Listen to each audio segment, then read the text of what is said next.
All All right. right, This is the Domestic Draft Podcast. I'm Evan Bierman here with Dan man. Slowick. Gonna be a great show. We got a special guest coming on a little bit later, but first, Dan, how you been? It's International Women's Day. How are you feeling? First, I want to, before I even get into your beer, I just want to say thank you to all the wonderful women in our life, my wife and my daughter and my mother-in-law, my mother, all of them especially. Just want to say thank you for being wonderful, beautiful, and inspiring women. So go ahead, Dan. Yeah, definitely. I just same, right? None of us would really be where we are without the women in our lives, kind of looking after us, raising us, and being those pillars in our life. So shout out to all the women in your lives. My mom, my wife as well, my mother-in-law, aunts, everything. Shout them out. I don't have any kids yet. So my beer is yet. My beer is Viewpoint Brewing Company. It's out here in San Diego. It's in Del Mar. If you're familiar with the area, Del Mar is typically known as the horse racing stadium that they have there. It's like a convention center. They do horse racing. It's where a lot of people go and spend time. This is actually the first brewery that popped up in Del Mar in 2017. And it's interesting because the people who founded it aren't like brewers. They weren't like beer lovers, but they were chefs. So it was founded in 2017, and it was founded by Charles Cole, who was like a well-trained chef. He's cooked in San Francisco, Colorado, South Africa. And he kind of partnered up with one of his coworkers, Mo Katomsky, and they opened up Viewpoint Brewing. They were able to use Bill Bratton as a consultant, and he's worked at AleSmith Brewing before, and McKellar, two beers that we've had on this show before. Mm-hmm. And I went there this past weekend. They got a really cool spot. Viewpoint, obviously, they have a cool little view of the San Diego Lagoon that kind of is right by the ocean as well. So it's in this little like nature preserve, and the whole back is wide open. So you can kind of sit inside, outside, and the food's really good. So if you're looking for like a really good food and brewery atmosphere, because sometimes it's like one or the other, right? Like really good beer, not that good food, or like food trucks, or really good food and pretty crappy beer. This is like really good food and a little elevated beer as well. The hef is pretty good. Like I am just a sucker for hef, so I'm never going to say a hef is bad unless it's just like watered down. It's got a 3.6 on Untappd. The hef's name is Das Chefeweisen because it stands for like the chef's hef. So it's the chef, the owner, the owner of it, his favorite style of beer. So yeah, Viewpoint Brewing, Del Mar, California, chef's hef. How about you, man? All right. So I have the brewery I got here is Midwest Coast Brewing. It's in Chicago. It's the founder and brewer, Cameron Compton. He dabbled in sales for the 49ers after college. It's about the time he began homebrewing. He's chasing a childhood dream, enlisted in the U.S. Navy at age 23. Out in San Diego, but he came back to Chicago, a place he fell in love with while attending Notre Dame, to open this brewery with a little help from his family fortune. His dad actually is living back in the Bay Area as a venture capitalist and co-owner of the San Jose Sharks. So it's a little fun fact there. Must be nice. Little family fortune. He had to help him. But Midwest Coast is located in Westtown. They've got a family and dog-friendly BYOF tap room that's bring your own food.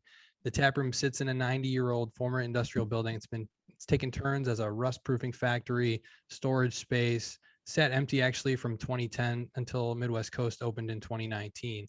The beer I have here is called Vaguely Stylish. It's a rotating series. This is the Argyle version. And what that means is that the hop ratio is 40% Centennial, 40% Cascade, 20% Chinook. So they just change up those hop ratios. And, that's the Vaguely Stylish series. This is a West Coast IPA, 6.5%, 3.79 on Untappd. You can find Midwest Coast Brewing all over Chicago. You can find their beer all over the place. You can find our next guest all over Chicago as well. His name is Vashon Jordan Jr. You can find him on Twitter and Instagram at Vashon_photo. He's a Southside Chicago photographer. He's done work for the Chicago Bulls, Chicago Tribune, and he's a staff photographer for Governor J.B. Pritzker's re-election campaign currently. Vashon, thanks so much for being here with us. Thanks so much for having me. Super excited to talk to you guys. I'm getting very jealous of those beers. I wish I just had both of those cans. I was going to ask you, Evan, too. What is pizza or a beef sandwich with that beer? What's going to go with it best? I feel like I would go beef with this one. Okay. Yeah. Beef. All right. So let's get to Vashon. Vashon, I stumbled upon your Twitter a couple like weeks ago, and I've just been blown away at some of the work you've been doing and the shots that you're getting. So I kind of want to hear the story. Like, how did you get into photography? Was this something that you started at a young age? Did you have a mentor? Like, how did this all come about? Yeah, it's always interesting when people tell me that they found me from my Twitter, because there's been so many different like chapters of my photography career and journey. So it's always just like, what have you seen? Because that like shapes your opinion. It's like I've done things from political photography, like I do now full time. You probably saw, if you've been following me on social media recently, a lot of the sunset and sunrise photography. Back in 2020, there's a bunch of protest photography. So there are a lot of different skills from that. But really, I wouldn't necessarily say a photographer, but a documentarian, just as long as I can remember. But it was one of those things where I didn't necessarily realize what I was doing in the sense. So I started off with just little disposable cameras you can get from Walgreens. Parents brought them for me, and they knew that my photography is something a little different just from my age and what folks typically capture. But I've always been interested in just capturing moments, and I look at life in the way of like every moment is fleeting. So using disposable cameras, then going to camcorders, but I credit my start of photography to high school. That was the first time where I actually saw like a DSLR, professional cameras, got my hands on it and started working from there. I'm self-taught completely. So Wow. YouTube, blogs, podcast, and of course, nothing beats actually going out in the field and trying to use the gear and learning like that on the fly. And then just really seeing wherever life takes me. Wow. So obviously you've been doing this for a long time. You know, this is kind of a loaded question, I guess. What's the favorite moment you've captured? Do you have one in the last few years, maybe? You know, we can shorten the time frame there so that you can, you know, I'm sure you have a lot of moments that you love. Yeah, there's a bunch of stuff. I'm like, all right, how much time do we have here? Yeah. But there's a photographer I look up to. His name is Pete Souza. He's President Obama's photographer. And whenever folks ask him that question, I'm not going to use his answer, but the answer that he gives is he says, like, the picture I take tomorrow. Right. It's always cool. But when I think about my photography, there's always one shot that comes to mind from the 2020 protest. And it wasn't a protest. It was actually a Juneteenth celebration. And I have this photo that I just really love. And it's a lot of people in Daley Plaza in Chicago. And there's a sign that's visible that says, "I'm here so my kids won't have to be."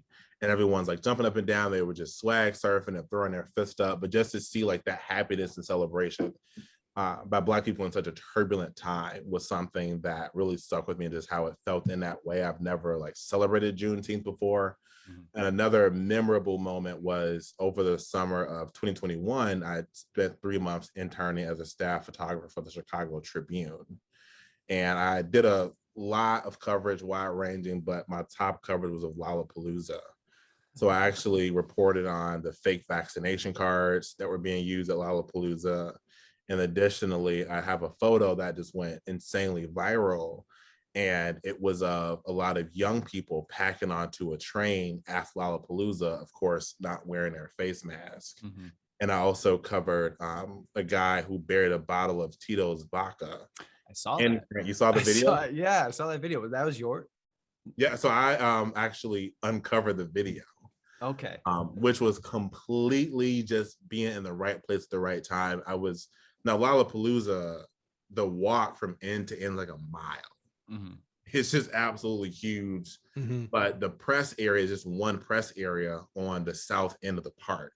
So if you go to the north end, one of the main stages, you have to take that trek back. So I was walking back, of course, looking for photos, looking for news, and I just see a crowd of guys and girls huddling around a phone, and they're freaking out, and they're like, who are we going to send it to, and what are we going to do? And they started naming off some like the shock media sites in Chicago that post videos, and you know, the name was faces of accounts. Right. And the journalist in me was like, what's going on? I don't know any of them. I run in, just jump right in the middle of their huddle, and I'm just like, what is going on? What do you got? What are you talking about? And they were like, are you going to snitch on us? And I was like, well, if you're trying to get it on one of the top video sites, that you're trying to, like, you know, Barstool Chicago is a big site. If you're trying to get it on Barstool, I mean, you're telling on yourself. But they showed me the video, and it was what you saw was maybe a few seconds. They had the whole thing on tape, like from the guy starting to digging the bottle up, taking the bottle out and drinking. He's an incoming law student. So I was just like, do you really want that out there? Yeah. So they airdropped it to me. I cropped the video down and I put it out on my platforms, and then it just ballooned from there. So that's just like a part of some of the most memorable covers, but that was just strictly right place, right time, going in, getting the shot. But that's always been me, like trying to take the photos. So a lot of the freelance work that I do and the main work and that thing that you've seen is like, I just have this idea that wherever you put me in, I'm going to be able to excel if I'm able to just do what I do and document the way that I document. It doesn't matter if I'm at a protest or with the governor or taking a photo of tomorrow's sunrise. It's like I'm bringing that same energy to the work. And I think that's what people are gravitating towards. Yeah, absolutely. You just have a really unique eye. And, you mentioned the protests and the marches, and I saw you captured over 17,000 photos in 2020 and turned them into a self-published books. I mean, huge congrats on that. It's called Chicago Protests, A Joyful Revolution. You can pick it up on Amazon. One, can you tell us about the experience of going out and capturing all those impactful moments and what it was like being there? And two, the process of self-publishing a book. Great question. Not many people ask about the process of self-publishing a book, so I'm glad you asked that so I can talk about that and just let folks know that it's not that difficult. Anyone can do it. But I'm born and raised in Chicago, south side of Chicago, and I just like to photograph all things Chicago. So in a typical year, of course, pre-pandemic, now we're starting to get to post-pandemic, I guess. But one of my favorite things to do every year is photograph the parades. So I volunteer for like the Mag Mile Lights Festival, the Thanksgiving parade, the Halloween parade, along with going out and doing different things around the city, the football classic. So I also cover protests. Protests are part of Chicago. We have some kind of protest every year. So when I saw the 2020 protest, it was the same idea of business as usual. I went out on May 30th, captured the first protest. At the time, I had around like maybe 1.4 thousand Twitter followers. And I went out, covered the protest, and my tweet thread went sort of viral. And I started to gain followers and gain traction, but I only had, like I said, 1.4 thousand. So part of it was I felt, and I wasn't working for anybody news related. So this wasn't on a site. Okay. Me going out doing this. Just doing it. Yep, just doing it. No one paid me to do this. No one asked me to do this. This was just me deciding to go. But one of the things that propelled me to go and capture 17,000 images, I think over like almost 40 protests. But what propelled me to do it was I realized that the first protest was in a loop. This was a day where like the bridges were raised and there was a lot of like conflict. Every news outlet in the city was there. Largest of the largest to the smallest of the small. When I went and covered protests in like Inglewood and in Austin and in the neighborhoods where there wasn't armed conflict with police officers, there wasn't a threat of violence or looting, there was not nearly as much press. And that was something that alarmed me because I was just like, this is the issue. When protests are peaceful and people are not downtown and they're in the neighborhoods, no one cares to cover it. It's not newsworthy. So every day that propelled me to get up as a 21-year-old and go out and cover these protests. And it wasn't to make a book. Everything, I was just doing live tweets, Instagram. But one of the things about social media, which is why it's like a blessing and a curse, is we have this news cycle where the protests are the number one. I mean, in 2020, you couldn't cut on the TV or go on social media without seeing something related to Black Lives Matter or the protests. Just like right now, you can't cut on the TV or the internet without seeing Ukraine. But now you don't hear about any of that movement anymore as much as you did. So I figured that the internet could go away today. Zoom can cut off today. Twitter can suspend all of our accounts today. The internet can shut down. But what you can't take away is this physical book. And that led me to do it. I wanted to get a sponsor, like a publisher, to do the book. I thought I needed that. But with that, it just didn't work out. You need a bunch of money or a huge following for a publisher to want to invest in you because they want to know they're going to make a bunch of money back. So I put it together myself. Any of you want to guess what software I used to make the book? To make the book, you're asking that question as if it's like an obvious answer. I'm gonna guess like, I don't know, like a Google Doc or something, or Microsoft Word. No, way off. Yeah, I couldn't even begin to guess. Google Slides. Google Slides. Okay, yeah, that's Google what I Slides. thought. Yeah. Okay. So it's like you look at the Wow. or That, something. yeah, that does. I thought it was going to be a way more complex answer than that. everyone's like, Photoshop or no, Google Slides. Like we've all made slideshows or PowerPoints. That's what it was. And Amazon, of course, the monopoly that they are, they purchased Kindle Direct Publishing, which allows you to self-publish your own work. So the only thing you have to do is upload the manuscript and a cover, set your prices and your sizing, and they list it on Amazon for you and handle everything. So if you buy a cut book, and produce it, everything. I don't do anything. Yep.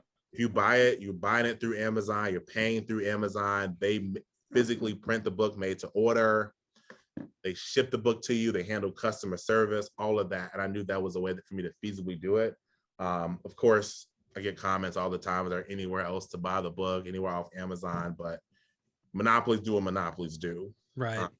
But just to give you just a couple facts about if the book was worthwhile, it's in 16 Chicago public libraries. Nice. I had photos on display in the Elmhurst Art Museum, along with the Museum of Science and Industry displayed the photos for a few months. The book is also in the Chicago History Museum's collections, and I donated all of the images in the book to the collections. When that officially comes out, I'll be the first Chicago-born photographer, 5th overall, to have their own digital photo collection in the History Museum. That's wow, amazing. man. Yeah, So, congrats. That's amazing. Talk about the history of Chicago. Yeah. 5 photographers who have their own photo collection in the city's official history archive. I'm one of them, and I'm the only one that's Chicago born. Yeah, congrats on that, man. That's amazing. That's really cool. Thank you. So it was a really a task, and I'm really glad that I put it together and that it worked out the way it did. But it's like, this is something, and what I say about photographers is that we're such selfless individuals that you see my name on the bottom of the book, but I'm not on the cover. Like, my entire life mission and goal is to showcase other people, to photograph other people. That's their faces, that's their image, that's their story. The only thing that I have is a photo credit. So it's like, when I look at this stuff, it's like, I always tell people when I hold up the book, I'm not just holding up myself, but I'm holding up the face of everybody on the cover of their book. And I made an effort to get their names, get their ages, put what the protest was, what neighborhood it was in, all of that to be documented in history. Yeah, I mean, and you're doing a great job of just spreading like visual information to the masses, right? And allowing and educating people that way. I love that you went to that you had your work in the science or the Museum of Science and Industry, because I feel like every kid who's born in the Chicagoland area takes a field trip there like once in their life. And then for you to have your work up there, you kind of just talked on it, but like, is that one of the surreal moments in your life? And have you had any others where, I mean, you've kind of hit on a couple that are just like, wow, like one of 5 in the museum, if, born in Chicago, the only one, like what else is going on? Any other surreal moments? I did a photo project for the Chicago Bulls, Blue Black History Month, and they gave me the assignment to photograph Black joy in the community through basketball. That was it. Mm-hmm. That was the instruction. Come back with 10 to 40 pictures. Wow. And I went out, I did a total of 6 shoots. I was only able to use 3 because it was sponsored by Crown Royal, and 3 of the shoots had minors. So of course they wouldn't publish photos with their branding and minors in it. But I think that like basketball is something, especially in the Black community, that's interwoven throughout. It doesn't matter who you are. You've touched the basketball before, you played basketball before. Basketball is the easiest sport to play, and it gives folks a clean slate. It doesn't matter where you come from, how much money you have, what your level of education is. Only thing that matters is the ball, the basket, and who wants it more. That's right. Mm-hmm. That's it. No systemic disadvantages, nothing there. So I photographed, each shoot was different people in their environment. I did a mom with her 2 sons. I did a group of 6 guys who have their own organization, and they go out and they play recreationally. I did a father teaching his son how to play. I did a couple guys and a couple girls in an alley playing crate ball. So I really threw it Yeah. back. Of course, we couldn't find a crate. We had to make it ourselves. And they displayed the photo. It was supposed to be just for the Black History Month game. And they put together this video. It was Lift Up Your Voice and Sing, the Black National Anthem, and they played it before the games. Actually, this is a fun fact. They had to get permission from the NBA to delay the start of the tip-off for the Bulls games for February, home games, to show the video. Wow, that's amazing. Yeah, because it was just the national anthem, but to add this one in, I was there because I do some freelance work for the Bulls. I knew my photos were going to be in the Lift Up Your Voice and Sing video because I'd seen a peek before I was at the game shooting. But the next game I came to, I was there, I was ready, and I was watching the Jumbotron. Now, for the national anthem, everyone in the arena stands up. The players are on the court. Everyone's watching the Lift Up Your Voice and Sing video, and they had my photos. Some of them were in the video, and then on the LCD screens, like under and above the Jumbotron, because United Center has a great Jumbotron. Right. It's phenomenal. Massive. Huge. They had my photos there, but they were static. They weren't changing. They were just there. And I knew it was going to be there. But when I saw it, it was emotional to think like these are, real and regular people that are here, that are in these photos, in these images, and they're up here on this Jumbotron being seen and recognized in front of so many people in the United Center, because photography is so personal. It's just me and the subjects. I take the photos, I sit at home by myself on my computer, I edit the photos, but for them to be displayed on such a massive scale for the entire month of February was a moment where it was like, okay, this is really like purposeful work. Yeah, thousands and thousands of people, I mean, it's touching too to see just a picture sometimes. That's all it takes for a lot of people. So that's very cool to have that up in front of that many people for that long too. How would you describe your style of photography? Very candid, trying to like really capture and show the soul of people. Like when I do photography with the Tribune, especially, I don't like walk in with, even at protests, people would tell you I never showed up with my camera out. Okay. I always I get there, I try to get a feel for the scene, the mood, the vibe, what's going on. Because with a photo, you're capturing a split second. I'm going to take this interview right here as an example. We've been talking for however long we've been talking. It's like we've smiled, right? You got a serious face like you have right now. We've had so many different expressions, and it's like if we take a snapshot, which snapshot would you use? Do we use like a serious face that gives off the impression that it was a very serious interview?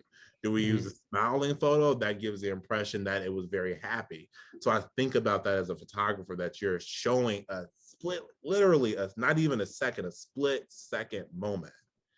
And that is someone's representation. So that's why people love my work, because I didn't focus on this. It was real and I just displayed it, but a lot of joy and a lot of happiness and smiling and thinking about what's the best way to show. Even when I photographed the dreadhead cowboy on the Dan Ryan, like that was every situation is like trying to really show people's humanity and joy and just connect you to the audience. One of the biggest compliments when folks are like, I felt like I was there. I can feel the energy and the mood and the tone of what was happening just looking at that image, which was easier with video, but photo is tough. Yeah. And you keep saying, you've been to a lot of protests. You had a book on it. Has there ever been a place where, and you've just said right now, like you don't come in with the camera out, you don't like present yourself as like press, but has there ever been a place where you were taking photos or you're trying to take your camera out and people just weren't having it, or the subject, like some people are trying to like confront you and not allow you to get this image? Has that ever happened to you? No.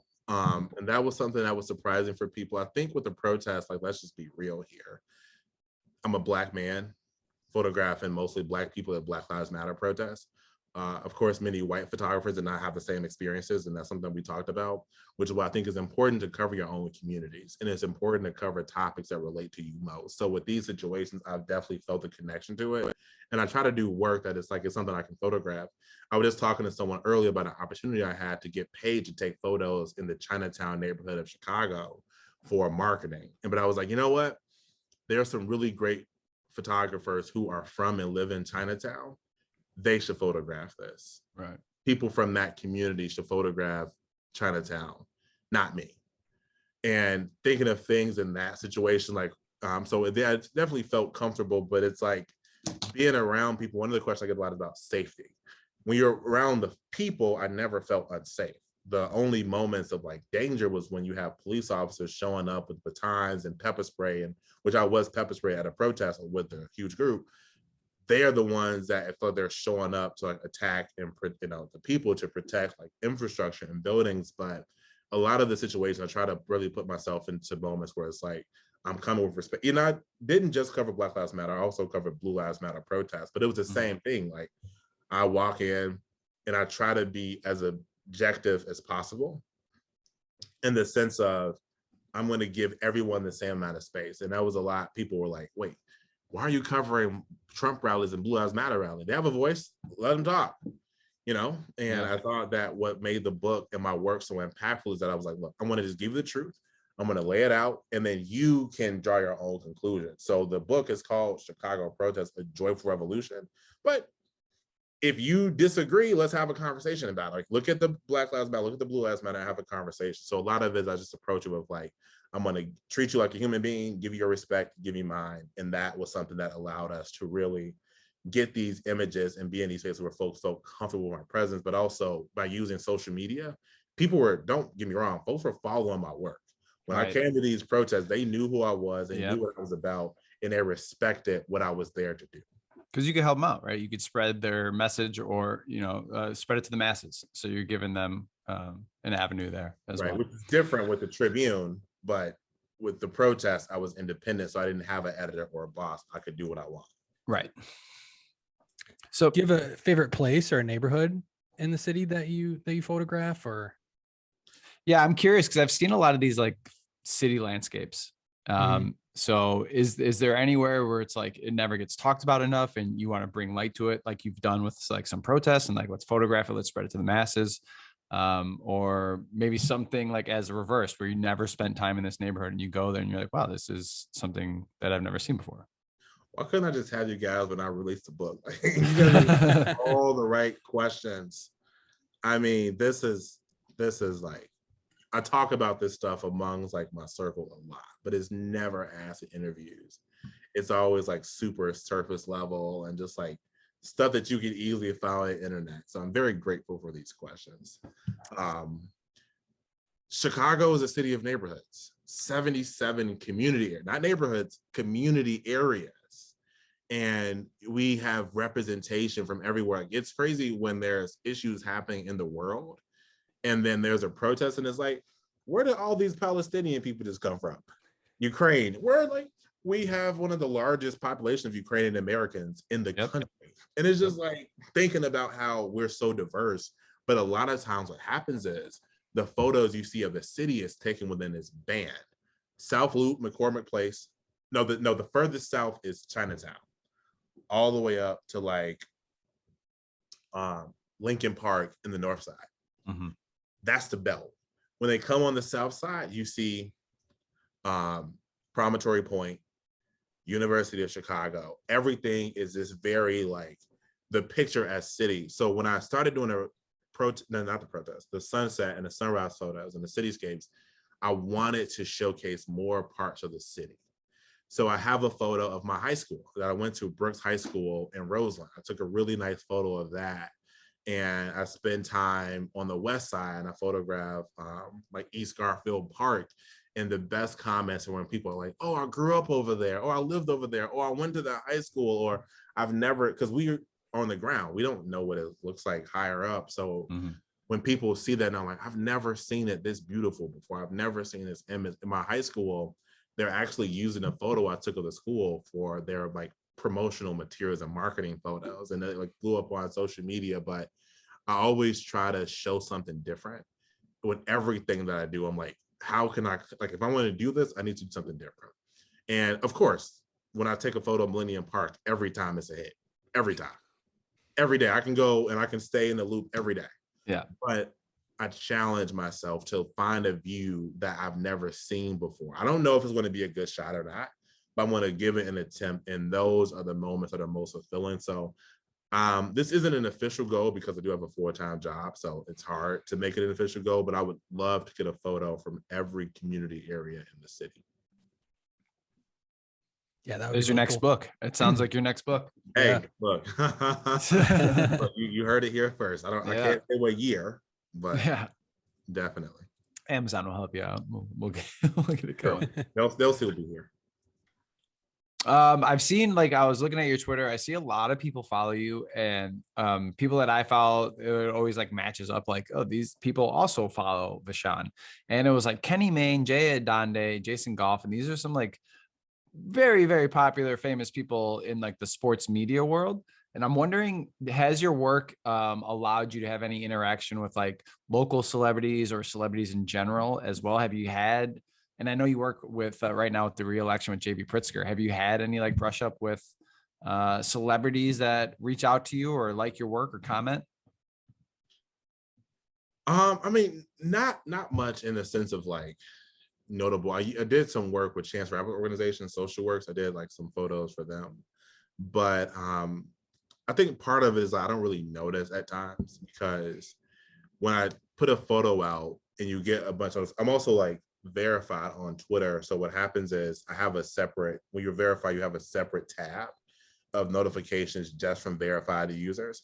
But sometimes like I got followed by Joy Reid followed me on Twitter, and I had no idea until someone was like, Joy Reid follows you. And I was like, who is Joy Reid? So I started like looking it up, and I was like seeing what's going on, even like with people from the sports world. But what happens is when I post something, it's typically like an influx. So on a regular day, I don't have that much activity on my social media. But when I put up a photo, it's like likes, retweets, followers, all of that, and then it kind of subsides. So a lot of times it comes in these batches where I don't even realize like, oh, this person or that person, let's look them up. And I think a lot of it too is just like, I don't do it for that purpose. Sure. Yeah, one of the things that I never liked was this idea of like, you get to a different status and now you can talk to people of a different status. And it's like, nah, I don't want the people that you get to talk to because you're verified or because you have over 10,000 followers. It's like, no, I'm not interested in that. But it's like, I'm sure like sometimes they see the work and they like it. And I photograph a lot of different celebrities, but still it's like, as a photographer, I'm always behind the camera, out of the moment. So I'm never, and just as a professional, I'm never in a situation where I'm like photographing. Like I shot an event and it was like a lot of Chicago artists, like Chance the Rapper, Vic Mensa, G Herbo, Lil Dark. Can go down a list of celebrities I photographed, but it's never been something where I'm like, hi, here's my social media, a picture of you. It's never like that. And it's also just like, I went through this stage. Let me try not to get long-winded, but I went through this stage in my photography where I thought that I needed that to make my career. And what I always tell people is, if you go on my Instagram, scroll, no one's gonna do this, but I'm like, I always say it, scroll all the way down. I started Instagram in high school. I've never removed any old post. So you can look at my Instagram now and you can see the likes and the followers, but you can go back to when I was getting an average of 1 like on a post. Right. And the work, and I had this phase where I was sneaking into concerts and photographing celebrities every chance I could get. I thought I could make my career. It didn't. Doesn't matter how many pics I get a chance. I'm not gonna get $1 million the next day because of any of that. I mean, it's like, but I realized that it's like all of that stuff is just super, just surface level. And it's not what really can allow you to actually make a career out of this work. So I really just gravitated away from that entire industry. Gotcha. So so you've obviously done a lot of work around the city. Do you have a bucket list of city pictures or any kind of like objectives, that you'd like to hit in, the next 5 years, maybe that, I don't know if you have like a running list of things that you want to hit, and like you're a photographer, you probably wait for the right moments to go out and take these pictures. So I'm sure it takes time to get the right photos. Is there like a list that you have there? I just need this entire list of questions so that I can like here, talk about those. There are only two photos that are on my photography bucket list. One, and I actually didn't get a chance to get it recently. I tried, had some content, just didn't work out. When it gets super cold outside, the Chicago River freezes over. Mm-hmm. And the fire department brings out the Christopher Wheatley icebreaker. Yep. Huge red boat. It slices right through the ice. That's a shot that I really want to get. One photographer got a video of it and it went viral. It goes viral every year, but that's a shot I want. And then also, I don't know the science behind when we get it, but sometimes in the city we have very low fog and haze. And if you go up to the top of like the Hancock or the Sears Tower, the whole city is covered in clouds and only the tallest buildings, the tops, like peek out of them.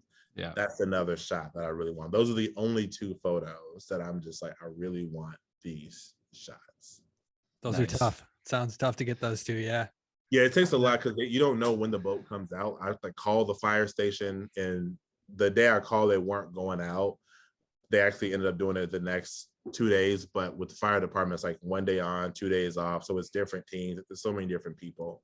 And then as far as career goes, like when people ask me this question, it's hard for me to say like, this is what I want to do, because I promise I never expected to go from education to politics to protest back to politics. But the overarching goal that will never change is my goal is just to be happy. Yeah. But that's the career goal, to be happy, whether I'm doing sunset photos, protests, sports, politics, education. The number one goal is just to be happy in whatever I'm doing. Yeah. Love that. All right. Last question before we get you out of here. We always like food and drink on this and sports as well. If we go to the South Side, where are we going to eat? Let's see. There's a big debate between Harold's Chicken and Uncle Remus on the West Side. So that's always something that you have to go. You have to go get your chicken. Yep. But I'm always like an advocate for soul food. So there's a restaurant. It's like two names, Captain Hard Times, like Josephine's Southern Cooking. That's like a great soul food place. And then of course the iconic, have to get you an old-fashioned donut. Old-fashioned donut?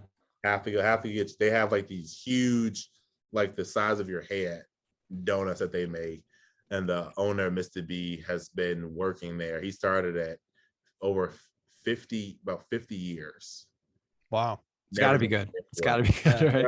Never anything that lasts I'll that take an long. old-fashioned donut the size of my head. Yeah. And anything that lasts 50 years has to be good. And hopefully, right, that's your career as a photographer as well. Vashon Jordan Jr., thank you so much for being here. Again, you can find him on Twitter. That is at Vashon, VASHON_photo. Again, VASHON_photo. Southside Chicago photographer, done some work for the Bulls, Chicago Tribune, and he's currently the staff photographer for JB Pritzker's reelection campaign. Vashon, man, this has been a lot of fun. I really enjoyed this conversation, and it was nice meeting you. Thanks for being here. Thanks so much for coming on. Yes. All right. Again, thanks to our guest today, Vashon Jordan Jr. Again, on Twitter at Vashon_photo. That was a great conversation. A lot of experience there, and just really kind of, bringing those photos and those experiences to the masses. And that's, I think, what a good, candid photographer does. He also called himself like a documentarian a little bit there as well. So really just kind of bringing the public in and giving them a view of what's actually happening on the ground. Very cool interview. All right. A lot of news today and information breaking in the NFL. Evan, what do you got for us? What's going on in the NFL? Big day. All right. Big news of the day. If you're a Bears fan, Bears are not expected to be franchise tagging Allen Robinson. That's not the big news. I'm just kidding. Bears That's fan. not, not the big news. Not That's not really news to any Bears fan. Big news, Aaron Rodgers and Green Bay announced a new deal to make him the highest paid quarterback in history. Supposedly, Rodgers is saying that there's no official deal, but that he's going to be returning to the Packers either way. So Rodgers back to Green Bay. They're also expected to tag Devontae Adams to keep those two together for at least the next year. The other big news of the day, Russell Wilson was traded from Seattle to Denver for Drew Lock, 2 first-rounders, 2 second-rounders, Noah Fant, and I believe another defensive player. So a little bit of a haul for Seattle, but Russell Wilson, I mean, is he worth it? I don't know. Yeah, if you're asking me, I think yes. And it pisses me off that Denver always like it seems like this is John Elway's formula. Like Mhm. he'll have a Build a great team. defense, a good offensive line, solid running game, and then they just need that quarterback, and they draft one, doesn't work, and then for some reason they want to go there, right? Quarterbacks towards the end of the year, they'll accept a trade there or they'll sign there. John Olay's got something cooking there in Denver, and I'm going to be really upset if they do another like one-off Super Bowl like they did with Peyton Manning with Wilson here. Yeah. I don't know if they have the team to do that, but and I'm not sure that this offense is that much better than Seattle. I like Metcalf and Jeudy. Lockett, I think, more than Judy and Sutton, because Fant's Sutton. going back to Seattle too, so he's not going to have Fant. Solid running game, though. Yeah. So yeah, they do have a better running game and a little bit better of an offensive line. Calvin Ridley, another big story, was caught gambling on the Falcons, nonetheless, supposedly only for $1,500 worth, but he's going to be suspended for all of next season at least. And, they're saying that's 10 million plus that he's losing because of a $1,500 bet. Crazy. Suspended by the league for 1 year. I mean, it's a steep punishment, but Definitely you got to nip that in the bud. Definitely sending a message. You can't have players doing that. All right. Mari Cooper may reportedly be available this offseason. Word is Dallas may end up keeping Michael Gallup, trying to work out a deal with him. You want him on the Bears? Amari Cooper. I would take Amari Cooper. Absolutely. Yeah, that's a number one. He might be Yeah. a lower tier number one, but I think he's a number one nonetheless. I don't want a lower tier number one, though. I mean, we tried that with Allen Robinson. It's tough to get a number one. I feel like you got to draft one. It's coming up. Yeah. And Chris Godwin tagged by Tampa Bay, so he's not available. Mike Williams also signed a deal with the Chargers again, so he's not available. Carolina Panthers are supposedly listening to trade offers on Christian McCaffrey. That's big news. Yep. And you and I were talking before the show about Deshaun Watson potentially being available after this Friday when he's got some legal stuff that might be cleared up. I could see that as a fit. I could see Christian McCaffrey to Houston for Watson. McCaffrey and some picks for Watson. I could see it. They like Davis Mills over there. Maybe they just want to run it with him and McCaffrey, see what they can do. And then a couple of tight ends got tagged: Dalton Schultz, Mike Gesicki. Not huge news there. NFL Combine wrapped up. Chris Olave, the wide receiver, a lot of people were picking for the Bears, maybe with that second round pick because he's got the connection with Justin Fields. He ran a much better than expected 40 time. One of the fastest wide receivers that actually ran it. So he might not be available now, they're saying, when the Bears are picking in the early second round. David Bell, another guy we've talked about on this show when Infante was on, his guy ran a pretty bad 40 time. I think it was in the 4.6s. Yep. But as you said, man, Cooper Kupp, 40 time doesn't matter. It's true. Well, it does matter a little bit. Decent crop of wide receiver prospects nonetheless. Maybe not. They're saying there's not going to be like a Jamar Chase type alpha in the mix, but decent crop of wide receiver prospects, and you never know. So maybe we'll get a steal there. I think they should still go with a wide receiver with that pick. And then the Bulls have been on a bit of a slide. What do you think about this Bulls last 5 games, Dan? Yeah, I mean, I remember us talking before the All-Star break. I was like, they have a really tough 6 games post All-Star break. If they go 500, like that's a win, right? It's really hard. 500 to win. Well, they went 1-5 in those 6 games, beating Atlanta in like one of the first games back from the All-Star break. So they're not looking too sharp right now. Yeah. DeMar is not putting up his 30 a game, and we knew that wasn't going to last forever.